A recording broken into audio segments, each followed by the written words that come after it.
नमस्कार भाइयों, कैसे हैं आप सब? उम्मीद करते हैं कि आप सभी अच्छे होंगे। देखिए, आज हम लोग बिहार पुलिस के नया पैटर्न पर क्लास चालू करने जा रहे हैं। यानी बिहार पुलिस में आपका नया पैटर्न आया जिसमें बताया गया कि 9th क्लास और 10th क्लास से ही हम जीके और जीएस पूछेंगे। तो आज हम लोग क्या करने जा रहे हैं, 9th क्लास के इतिहास के ऑब्जेक्टिव। देखिए मेरे पास बुक है, एनसीईआरटी और एससीईआरटी दो होता है। तो 9th क्लास के एनसीईआरटी और एससीईआरटी का इतिहास के ऑब्जेक्टिव, यानी जब चैप्टर पढ़ते हैं पीछे वाले साइड में ऑब्जेक्टिव क्वेश्चन दिया रहता है। तो जितना भी ऑब्जेक्टिव क्वेश्चन 9th क्लास में दिया है उन सभी को लेकर आए हैं। यानी 9th क्लास के इतिहास का समझिए तो एक तरह से भंडारा करने जा रहे हैं। इसलिए आप सभी से हाथ जोड़कर रिक्वेस्ट है मेरे भाई कि बहुत मेहनत के साथ इस वीडियो को लाए हैं। इसलिए इस वीडियो को मेरे भाई ज्यादा से ज्यादा अपने दोस्तों के पास, फ्रेंड के पास, ग्रुप में हर जगह शेयर करना चाहिए ईमानदारी पूर्वक। और इसी वीडियो को मेरा भाई 1 लाख सब्सक्राइबर जल्द से जल्द पूरा करा देना है। बहुत मेहनत के साथ इस वीडियो को लेकर आए हैं। इसमें 9th क्लास के जितने भी इतिहास यानी 9वीं क्लास के जितने भी इतिहास के क्वेश्चन है ऑब्जेक्टिव, सबको लेकर आए हैं। कल ऐसे ही क्या करेंगे, 9th क्लास के राजनीतिक शास्त्र पढ़ा देंगे, फिर उसके बाद 9th क्लास के आपके ज्योग्राफी पढ़ा देंगे, फिर उसके बाद 10th क्लास में एंट्री करेंगे। यानी 8 से 10 दिन में सब कुछ 9th क्लास का एक दिन करके पूरा कंप्लीट कराएंगे। और एनसीईआरटी जो सिलेबस में लिखा गया है उसको कंप्लीट कराएंगे। एकदम बुक है मेरे पास, बुक से लेकर आ रहे हैं। इसलिए आप सभी से रिक्वेस्ट है, प्लीज ज्यादा से ज्यादा वीडियो को शेयर करना है, अपने भाई को सपोर्ट करना है ताकि बिहार पुलिस में आपको भी सफलता मिल सके। और जितने ज्यादा आप लोग शेयर कीजिएगा उतने ज्यादा हमको भी एनर्जी मिलेगा, उतने एनर्जी के साथ और नया नया टॉपिक लेकर आते रहेंगे। चलिए अब एक एक क्वेश्चन को ध्यान से सुनिएगा क्योंकि सब वीवीआई क्वेश्चन है। 9th क्लास के टोटल इतिहास का क्वेश्चन ऑब्जेक्टिव है। 9th क्लास में कुछ कम क्वेश्चन है इतिहास का, लेकिन 10th क्लास को आपको इतिहास 3 से 4 दिन पढ़ाना पड़ेगा। देखिए क्या है पहला क्वेश्चन कि मार्को पोलो कहाँ का यात्री था? तो बोलिएगा कि इटली का। क्वेश्चन पूछेगा कि मार्को पोलो कहाँ का यात्री था, तो इटली का। देखिए अगर हम चाहते हैं इसको ऑब्जेक्टिव यानी 4-4 ऑप्शन वाला पढ़ाना मोबाइल से रिकॉर्ड करके, तो लगभग 3 से 4 घंटा का क्लास होता है, आप लोग भी उब जाते हैं। लेकिन इतने कम समय में पूरे इतिहास को कवर करा रहे हैं 9th क्लास का। इस वीडियो को अंत तक देखिए, एकदम समझ में आएगा कि क्या पढ़ाए हैं। पहला है कि अब किसी भी तरह का कोई बात नहीं होगा, एकदम इत्मीनान से पढ़ाई का काम कीजिए। पहला है कि मार्को पोलो कहाँ का यात्री था? तो इटली, वेनिस शहर और इटली देश का यात्री था। दूसरा क्वेश्चन है यूरोप वासियों ने कंपास का ज्ञान कहां से सीखा? तो अरबों से। क्वेश्चन है कि यूरोप वासियों ने कंपास का ज्ञान कहां से सीखा? तो बोलिएगा कि अरबों से। तीसरा क्वेश्चन है, एकदम साफ साफ जरूर दिखाई दे रहा होगा आपको, थोड़ा सा अपने मोबाइल का क्वालिटी वीडियो का बढ़ा लीजिएगा। तीसरा है कि भारत में फ्रांसीसियों का आगमन कब होता है? तो 1664 ईस्वी में भारत में फ्रांसीसियों का आगमन होता है। चौथा क्वेश्चन है कि विश्व का चक्कर सर्वप्रथम यानी सबसे पहले किसने लगाया? तो मैगलेन ने। पूरे विश्व का चक्कर सबसे पहले किसने लगाया? तो बोलिएगा कि मैगलेन ने। पांचवा है कि रेड इंडियन निवासी है कहाँ के? अमेरिका के। रेड इंडियन निवासी है, रेड इंडियन कहाँ के निवासी थे? तो अमेरिका के। अगला है क्रिस्टोफर कोलंबस, कोलंबस के द्वारा किस देश का खोज किया गया? तो बोलिएगा कि अमेरिका का। कब किया गया? तो 1492 ईस्वी में। देखिए जो भी क्वेश्चन लिखा गया एकदम कॉपी पेस्ट, यानी एनसीईआरटी का ऑब्जेक्टिव में जो लिखा रहता है उसी को हम लिख दिए हैं। ठीक, इसमें एक्स्ट्रा ना कुछ ऐड किए हैं ना घटाए हैं, जितना है उतना लाकर आपके सामने रख दिए हैं। सप्तवर्षीय युद्ध कब हुआ? तो 1754 से 1763 के बीच में फ्रांस और इंग्लैंड के बीच में सप्तवर्षीय युद्ध हुआ, यानी 7 वर्षों के लिए युद्ध लड़ा जाता है। अगला है बोस्टन चाय पार्टी की घटना कब घटी?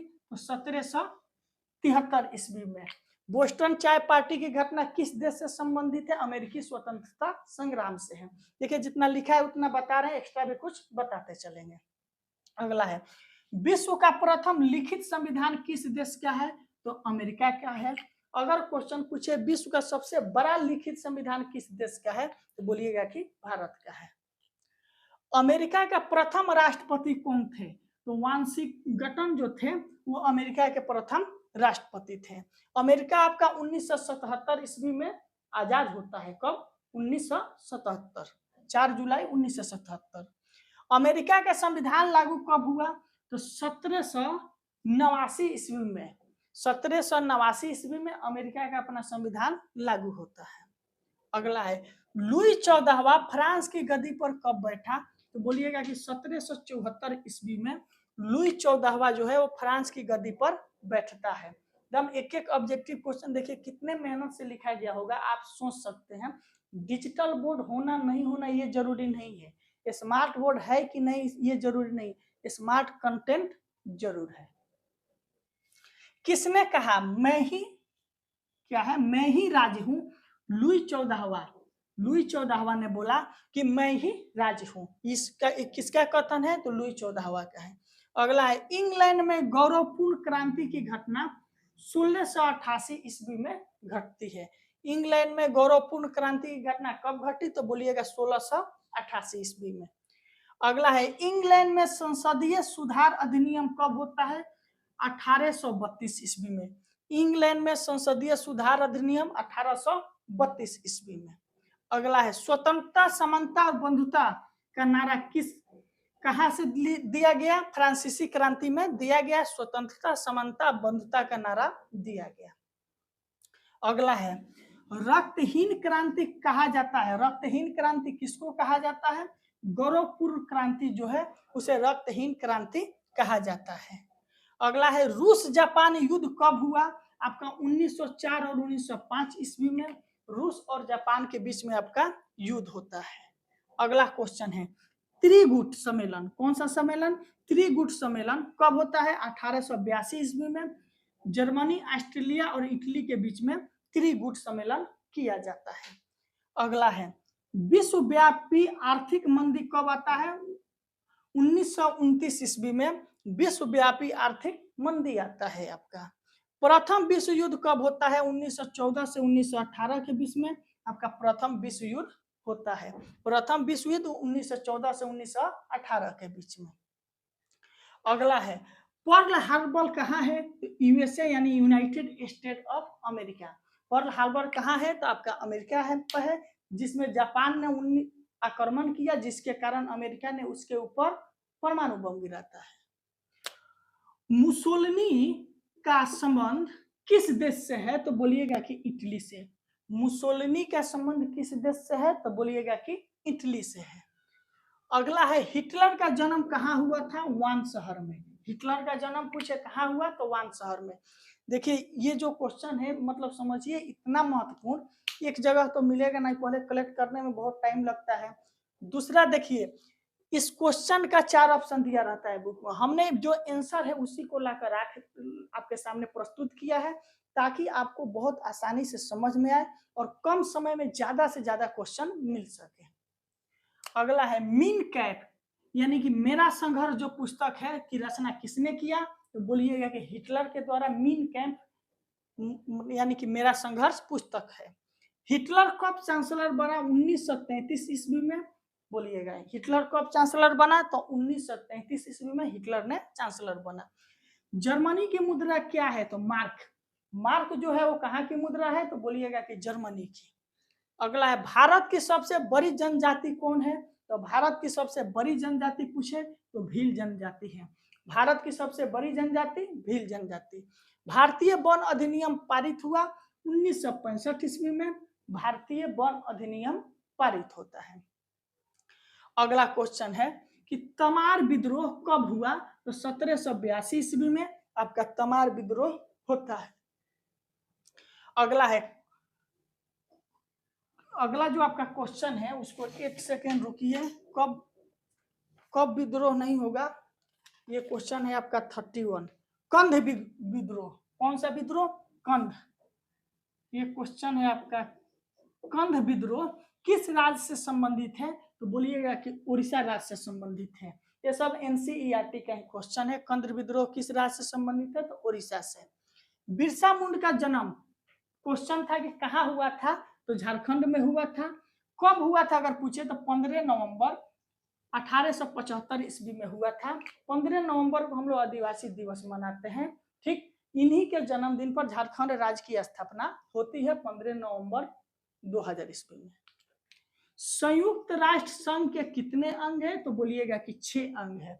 संयुक्त राष्ट्र संघ के कितने अंग है? तो 6 अंग है। संयुक्त राष्ट्र की स्थापना कब होती है? 24 अक्टूबर 1945 ईस्वी में संयुक्त राष्ट्र की स्थापना होती है। अंतर्राष्ट्रीय श्रम संगठन का मुख्यालय कहाँ पर है? तो जिनेवा में है। अंतर्राष्ट्रीय श्रम संगठन का मुख्यालय कहाँ पर है पूछे? तो जिनेवा में है। सुरक्षा परिषद में अस्थायी देश कितने हैं? तो 5। सुरक्षा परिषद यानी संयुक्त राष्ट्र संघ के सुरक्षा परिषद में कितने अस्थायी देश हैं? तो 5 है। कृषि की शुरुआत किस काल में होती है? तो नवपाषाण काल में आपका कृषि की शुरुआत होती है। कृषि की शुरुआत किस काल में?